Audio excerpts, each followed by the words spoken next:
नमस्कार साथियों। तो आज है 7 मार्च 2026 दोस्तों, और सिर्फ 36 घंटे बाद अगेन मार्केट ओपन होने जा रहा है। और अभी की जो स्थितियां ना बिल्कुल ही मार्केट के लिए फेवरेबल नहीं है। और ये जो बीच में 36 घंटे में अगर कुछ भी इंप्रूवमेंट नहीं हुआ तो एक तरफ आप कह सकते हो एक और बैड डे खास करके निवेशक के लिए वेट कर रहा है। खैर दोस्तों, Iran, US, Israel, middle east war ये सब चलता रहेगा। सबसे पहले दोस्तों मैं आपको एक डिफरेंट टाइप की अपडेट देना चाहता हूँ। अपडेट क्या है? टैरिफ से रिलेटेड। और यहाँ पे डोनाल्ड ट्रंप को सीधा सीधा एक बहुत बड़ा सेटबैक मिलने जा रहा है, अभी मिला नहीं है। किस प्रकार की, पहले समझिए। देखिए, आज से तकरीबन 3 हफ्ता पहले की इंसिडेंट है, जब हमने देखा था यूएस सुप्रीम कोर्ट ने डोनाल्ड ट्रंप के द्वारा इंपोज किया गया रेसिप्रोकल टैरिफ को इलीगल घोषित कर दिया। इलीगल घोषित तो कर दिया, पर उसके साथ साथ उसको रिफंड करने के लिए भी कहा। और आज दोस्तों ये खबर आप देख सकते हो, ये आज की एकदम ताजा अपडेट है।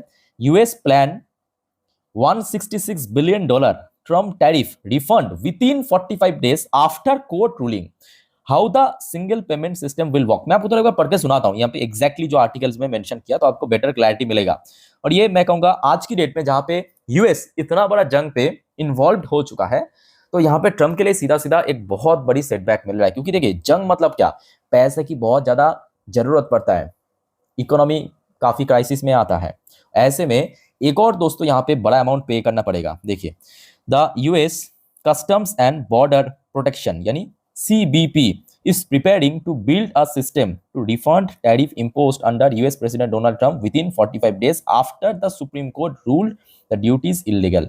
तो डोनाल्ड ट्रंप के हाथ में सिर्फ 45 दिन बाकी है। सो अगले 45 दिन पे जिन भी देशों से, जिन भी कंपनी से कह सकते हो यूएस जो टैरिफ के रूप में या टैक्स के रूप में पैसा वसूला था, उसको रिफंड करना पड़ेगा। और इससे बड़ा दोस्तों धक्का क्या लग सकता है, चोट क्या लग सकता है? अराउंड जो यहाँ पे सुनने को मिल रहा है, 3,30,000 इंपोर्टर को दोस्तों यहाँ पे देना पड़ेगा पैसा। और $166 बिलियन, मतलब आप इमेजिन भी नहीं कर सकते, इतना बड़ा अमाउंट है। $166 बिलियन मतलब रफली अगर हम बात करें, बहुत बड़े बड़े कंपनी की मतलब वैल्यूएशन भी इतना नहीं होता, $166 बिलियन की। ठीक है, तो ये दोस्तों सबसे पहला रिपोर्ट जो डोनाल्ड ट्रंप को एक बहुत बड़ी सेटबैक मिला। अब आ जाइए थोड़ा सा जियोपॉलिटिकल अपडेट मैं आपको देता हूं। देखिए, आज शाम की जो पहली वीडियो में, मतलब इस चैनल पे जो आज पहली वीडियो आया था, उसमें आपको मैं बताया था कि किस प्रकार से ईरान की जो प्रेसिडेंट है, जो मिडिल ईस्ट में या आप कह सकते हो जो बाकी गल्फ नेशन या गल्फ कंट्रीज की जो लीडर्स है, उनके उनके मतलब उनको अपोलोजाइज किया है, मतलब कह सकते हो कि थोड़ा सॉरी बोला है। ठीक है, तो उस चीज को पॉइंट आउट करते हुए डोनाल्ड ट्रंप ने कहा कि Iran stop attack because of me. अब देखिए, ट्रंप भाई ट्रंप है, ठीक है, तो वो अपने जो बेसिक नेचर है उसमें आ चुका है फिर से क्रेडिट लेना।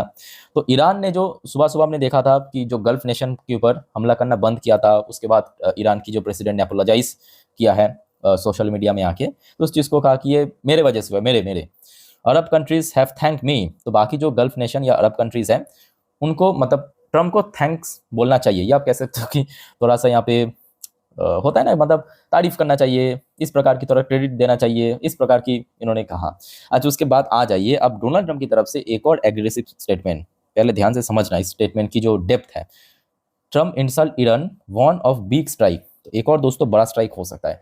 Loser of the Middle East, ये बेसिकली देखिए, ये मैं कहूँगा कोई नया बात नहीं है, वो हमेशा कहता रहता है। ठीक है, दूसरे को छोटे, ये चलता रहेगा। ठीक है, बट साथ ही साथ ये भी फैक्ट है कि आप ट्रम्प की जो बात है इसको आप बिल्कुल ही हल्के में नहीं ले सकते। क्योंकि इसलिए मैं कह रहा हूं क्योंकि ध्यान से मेरी बात को समझना।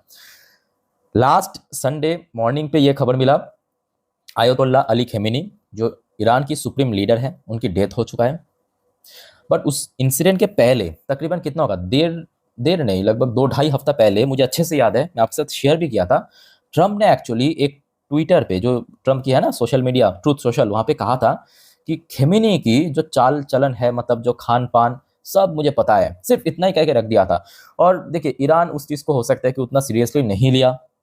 और देखिए, आज की डेट में ये इंसिडेंट हो चुका है लास्ट वीक में। ठीक है, अब देखिए डोनाल्ड ट्रंप की ये जो स्टेटमेंट है, इसको आप बिल्कुल भी, मैं बार बार कह रहा हूँ कि हल्के में नहीं ले सकते। डोनाल्ड ट्रंप का जो फिर से देखिए, आज शाम की अपडेट है, जो अपने ट्रूथ सोशल है वहाँ पे क्या कहा कि today Iran will be hit very hard. Today मतलब यूएस के हिसाब से मॉर्निंग पे, तो रात में कुछ ना कुछ हो सकता है, मतलब हमारे जो लोकल टाइम उस हिसाब से कल सुबह सुबह या तो मिडनाइट पे। Today Iran will be hit very hard and set areas and group that were previously not considered for targeting were now, ये देखिए, under serious consideration for complete destruction and certain death. अब देखना होगा कि Iran इस चीज को लेकर कैसा प्रिपेयर कर रहा है, क्योंकि देखिए ये फैक्ट है कि आप चाहे यूएस को पसंद करो ना करो, ट्रम्प को पसंद करो ना करो, बट ये फैक्ट है कि आज की डेट में मतलब अगर आप देखेंगे दुनिया की जो best of the best military या इक्विपमेंट्स वो दोस्तों यूएस के पास है। टेक्नोलॉजी है, पैसा है, जंग जीतने के लिए जो चीज़ चाहिए, टेक्नोलॉजी, पैसा, वो सब है। अब प्रॉब्लम यह है कि देखिए ईरान की जो सबसे बेस्ट पार्ट है ईरान की मिसाइल्स, और उसका एक वर्स्ट पार्ट भी है कि मिसाइल्स आसानी से रडर में पकड़ जा सकता है, मिसाइल्स जो रडर ट्रैक कर सकता है, बट यूएस के पास जो F-35 लाइटनिंग या F-22 रैप्टर जैसे एडवांस 5th जनरेशन एयरक्राफ्ट है वो रडार को चकमा दे सकता है। और यहाँ पे अगर कुछ बड़ा फिर से हमला हो गया तो देखिए यहाँ पे आप चाहे यूएस को सपोर्ट करो, ईरान को सपोर्ट करो, इजराइल को सपोर्ट करो, does not matter, but market गिरेगा इतना तय है, आपकी पोर्टफोलियो गिरेगा वो भी तय है, मेरे पोर्टफोलियो गिरेगा वो भी तय है। तो सिंपल भाषा में ये जंग रुकना चाहिए। अच्छा, ये मैं क्यों इतना सीरियसली कह रहा हूँ कि ये जो ट्रम्प की तरफ से आज ट्रूथ सोशल में अभी रात में आया है कि आज हम ईरान को और ज़्यादा मतलब यहाँ पे हिट हार्ट मतलब और ज़्यादा मारेंगे, क्योंकि उसके साथ साथ ये भी आ चुका है यूएस की जो स्टेट सेक्रेटरी है, यूएस की स्टेट सेक्रेटरी, उनके तरफ से भी अगेंस्ट सेम यहाँ पे जो स्टेटमेंट आया है कि biggest bombing campaign against Iran as West Asia war enter second week. इनका जो स्टेटमेंट है ये ट्रम्प का नहीं है, ये दोस्तों यूएस की स्टेट सेक्रेटरी की ये स्टेटमेंट आया है। मैं आपको थोड़ा पढ़ के सुनाता हूँ, एग्जैक्टली सेम स्टेटमेंट एक ही साथ आया है। देखिए, the US Israel campaign against Iran entered its second week on Saturday with Washington going the biggest bombing campaign against Tehran tonight, और साथ में ये भी मेंशन किया अगेंस्ट तेहरान मतलब ईरान के ऊपर टुनाइट आज रात में, आज रात में दोस्तों कुछ ना कुछ आपको सुनाई दे सकता है। As the latter launch fresh missile strike on the military base of the two countries in West Asia. ठीक है, तो आज रात में कहीं ना कहीं कुछ बड़ा दोस्तों इंसिडेंट हो सकता है। अब देखिए इस बारे में जानकारी मिलती है डेफिनेटली आपको इन्फॉर्म कर दूंगा। अब देखना होगा ये कब तक चलता है। ठीक है, जब तक ये वॉर आगे और खींचता जाएगा और खींचता जाएगा, सिर्फ मैं निवेशक की पॉइंट ऑफ व्यू से नहीं कह रहा हूँ, एक आम आदमी की पॉइंट ऑफ व्यू से कह रहा हूँ, बहुत पिटाई होगा। ऑलरेडी हमने देखा सरकार ने जो ग्लोबल मार्केट में ऑयल प्राइस, गैस प्राइस बढ़ने के साथ साथ बढ़ा दिया ना सिलेंडर की प्राइस। हो सकता है कि अभी पेट्रोल डीजल नहीं बढ़ा रहा है, फ्यूचर में अगर ये और खींच गया ये जंग बढ़ा देगा आराम से, क्योंकि यहाँ पे कुछ चीज़ सेंट्रल गवर्नमेंट के पास या स्टेट गवर्नमेंट के पास नहीं है, कुछ चीज़ ये डिपेंड करता है ग्लोबल सिचुएशन कैसा है उसके ऊपर। ठीक है, तो ये कहीं ना कहीं आम आदमी के लिए भी आप कह सकते हो कि जी और ज़्यादा मुश्किल हो जाएगा। तो ये फिलहाल माहौल चल रहा है। अच्छा दोस्तों, नेक्स्ट टॉपिक पे चलते हैं, और उसके पहले एक छोटा सा बस रिक्वेस्ट करूंगा, अगर आपको वीडियो अभी तक अच्छा लगा, इन्फॉर्मेटिव लगा, प्लीज वीडियो को लाइक करना, और प्लीज दोस्तों चैनल को सब्सक्राइब करके जरूर रखना इस प्रकार की जानकारी हमेशा पाने के लिए। और दोस्तों याद रखना, क्योंकि देखिए परसों फिर से बाजार ओपन होने जा रहा है, सो कल संडे रात की जो 10:30 की वीडियो आएगी इस चैनल पे, इवन उसके पहले भी बहुत सारे टॉपिक पर हम वीडियो अपलोड करेंगे, प्लीज देखना मत भूलिएगा, जिस पर हम नेक्स्ट डे मार्केट प्रेडिक्शन मतलब सोमवार बाजार किस प्रकार की हो सकता है, किस प्रकार की माहौल हो सकता है, या जियोपॉलिटिकल डेवलपमेंट जो भी हो रहा है मार्केट से रिलेटेड सारे जानकारी आपको मैं दे दूंगा बाई टू बाई। ठीक है, तो कल एक भी अपडेट मिस मत करना, और प्लीज चैनल को सब्सक्राइब भी करके रखना। ओके, तो फिलहाल देखिए ईरान और इजराइल और यूएस के बीच यही माहौल बना हुआ है। अब देखना होगा कि आज रात में क्या होता है, तो आते ही अगर कुछ बड़ा इंसिडेंट हो गया मैं आपको कल दे दूंगा अपडेट। ठीक है, इसके ऊपर भी। अच्छा, उसके साथ साथ एक और खबर मिला है कि देखिए आज की डेट में मतलब लास्ट जो सैटरडे संडे पे ईरान की जो सुप्रीम लीडर खेमेनी, उनकी डेथ के बाद अब दूसरा सुप्रीम लीडर कौन बनेगा सुनने को आ रहा है कि आयतुल्लाह अली खेमेनी की जो बेटा है मतलब मुज्तबा खेमेनी उनका नाम है, उनको किया जाएगा, बट वो कंफर्म नहीं है। वो दोस्तों अगले 24 घंटों में पता चलेगा। Iran new supreme leader to be selected in meeting with in 24 hours. ये आज रात की एकदम ताजा खबर 9:46 पे 9:45 बजे की अपडेट है। ठीक है, सो अब देखिए ये जो सुप्रीम लीडर होगा उसको लेके भी बहुत ड्रामा होगा मार्केट में, मार्केट मतलब ग्लोबल में। क्यों ड्रामा होगा? क्योंकि ईरान की जो है ना, जैसे भारत की जो सबसे पावरफुल इंसान कौन है, मतलब जिनके पास सबसे ज्यादा पावर है, मतलब वो है प्रधानमंत्री। ठीक है, वो देश चलाता है, प्रेसिडेंट नहीं। ठीक, वैसे आप रशिया में पहुंच जाइए, वहां पे सबसे पावरफुल कौन है? प्रेसिडेंट। ठीक, वैसे ही ईरान की जो पावरफुल, जो सबसे ज्यादा जिसके पास पावर है वो प्रेसिडेंट नहीं है, ईरान की प्रेसिडेंट भी है, बट सबसे ज्यादा पावर है सुप्रीम लीडर के पास, याद रखना। ठीक है, तो सुप्रीम लीडर डिसाइड यहाँ पे बहुत इंपॉर्टेंट मायने रखता है एक्चुअली, इस जंग कितना आगे खींचेगा या यहाँ पे रुक जाएगा।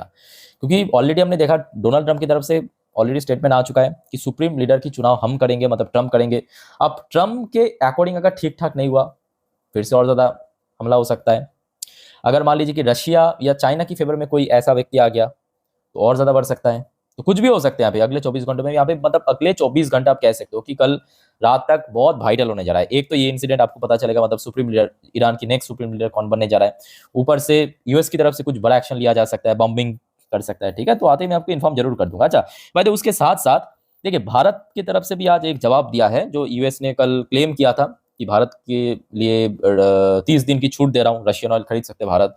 तो अभी देखिए आज गवर्नमेंट की तरफ से तो क्लियर कट कह दिया कि India has never dependent on permission. Bharat किसी की परमिशन के ऊपर डिपेंडेंट नहीं है। भारत देखिए, भारत अपना जो स्टैंड पॉइंट है ऑलरेडी पहले से क्लियर कर चुका है कि हमें जहां से मतलब ठीक ठाक रेट में मिलेगा हम वहीं पे ही खरीदेंगे, चाहे वो रशिया हो सकता है, वेनेजुएला हो सकता है, ईरान हो सकता है, सऊदी हो सकता है, कहीं पे भी हो सकता है। जहां पे भारत को ठीक ठाक डील मिलेगा ऑयल के, वहां पे हम खरीदेंगे, ठीक है। ये तो आज दिन की पहले वीडियो आपको मैं दे चुका अपडेट। अब साथ ही साथ दोस्तों एक और खबर मिला, बट ये रशिया की तरफ से। रशिया की तरफ से मैं कहूंगा भारत के लिए एक बहुत ही बेहतरीन डिसीजन लिया गया। किस बेसिस पे? देखिए, रशिया से it will stop publishing data on crude oil shipment to India. और मैं कहूंगा ये एक्चुअली भारत के लिए बहुत जबरदस्त काम किया, बहुत ही जबरदस्त काम किया। देखिए मेरे बात को ध्यान से सुनिए, मतलब सुनिएगा किस प्रकार की बेनिफिट मिलेगा। देखिए अभी तक क्या हो रहा था कि रशिया से जितने भी शिपमेंट आ रहा था ना, उसका जो डेटा है वो पब्लिकली पब्लिश किया जा रहा था, तो जिसके कारण पूरे दुनिया को पता चल रहा था कि भारत ऑयल परचेस कर रहा है, कितना खरीद रहा है, क्या कम किया, क्या ज्यादा किया। बट अभी रशिया ने ये डिसाइड किया कि हम भारत को ये जो डेटा है कि कितना हम ऑयल भेज रहा है वो मतलब पब्लिकली कुछ भी हम नहीं कहेंगे, ठीक है, उसको सीक्रेट रखेंगे। तो इसमें क्या होगा, भारत रशिया से ऑयल परचेस करेगा, अब कितना मतलब कितना क्वांटिटी खरीद रहा है वो किसी को पता नहीं चलेगा, है ना। तो वो जो बीच बीच में आके यहाँ पे सैंक्शन, ये वो थ्रेट, वो एकदम बंद हो जाएगा, ठीक है। ये मैं कहूँगा रशिया एक्चुअली कहा तो है कि मतलब stop publishing data on crude oil, public नहीं करेंगे, बट ये एक्चुअली भारत की फेवर में ही रहा ये डिसीजन, ठीक है।